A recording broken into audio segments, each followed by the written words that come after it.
Hola.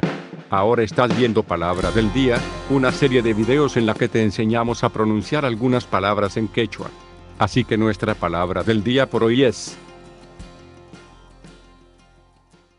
Phaway, phaway, phaway, la palabra quechua. phaway, En español significa correr, volar. Por ejemplo, carro qhipanta phawan, mana aypanchu sukhaña kasqa.